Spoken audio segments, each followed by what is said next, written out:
امام علی علیہ السلام نے فرمایا بسم اللہ الرحمن الرحیم۔ پھر اللہ نے سخت و نرم، شیریں و شورزار زمین سے مٹی جمع کی،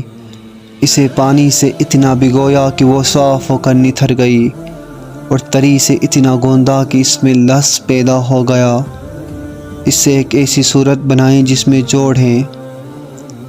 اور اعضاء ہیں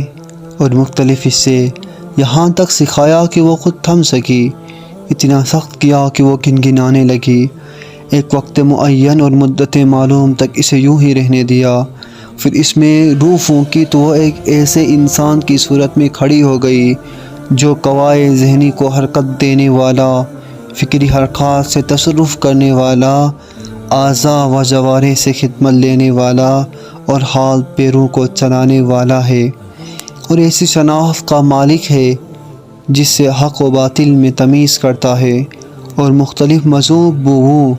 رگوں اور جنسوں میں فرق کرتا ہے۔ خود رنگا رنگ کی مٹی اور ملتی جلتی ہوئی موافق چیزوں اور مختلف زدوں اور متضاد خلطوں سے اس کا خمیر ہوا ہے، یعنی گرمی، سردی، تری اور خشکی کا پیکر ہے۔